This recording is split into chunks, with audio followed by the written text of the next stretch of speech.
श्री कृष्ण जन्माष्टमी पर आप सब लोगों को ढेर ढेर बधाई।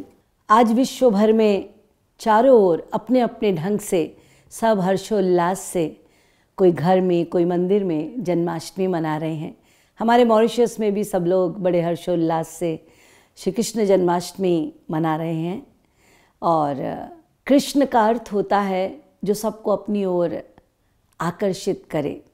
श्री कृष्ण ने अपने अवतार काल में भले ही उनके कार्य सब टेढ़े मेढ़े रहे, देखने में सब विनोदी और टेढ़े मेढ़े थे, लेकिन श्री कृष्ण स्वयं भगवान हैं, अवतारी हैं। इसलिए उनके जितने भी कार्य थे भले ही वो टेढ़े मेढ़े थे, लेकिन जीव के कल्याण के लिए ही थे।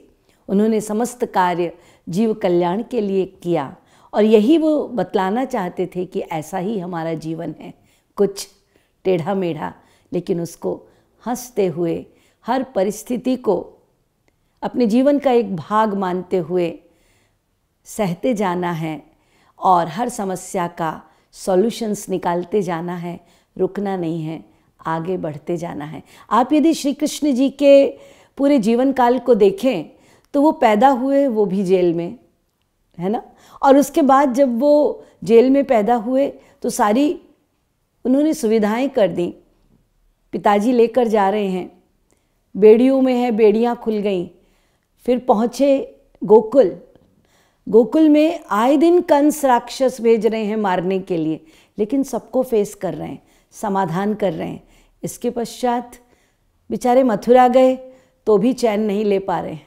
मथुरा में जरासंध का अटैक हमेशा, और फिर जरासंध की चीज़ को सॉल्व करने में लगे और फिर सोचा कि छोड़ो, अब मथुरा से द्वारिकापुरी चले जाते हैं। तो द्वारिकापुरी खुद कंस्ट्रक्ट की, इतने बड़े आर्किटेक्ट, और इतनी सुंदर द्वारिकापुरी उन्होंने बनाई। आपने देखा कि मथुरा में भी वो खुद राजा ना रहे, द्वारिका में भी द्वारिकाधीश रहे, लेकिन सम्मान उन्होंने हमेशा बड़ों को ही दिया, पीछे रहकर काम किया एक लीडर के समान और सबको आगे बढ़ाया। द्वारिकापुरी में भी कहाँ चैन उनको, वहाँ पर भी पहुँच गए दुर्योधन के पास संधि करने, लेकिन दुर्योधन नहीं मान रहे। महाभारत युद्ध हुआ, युद्ध में सारथी बने, सार्थक्य कर रहे हैं अपने बंधु का, उसको सहायता दे रहे हैं।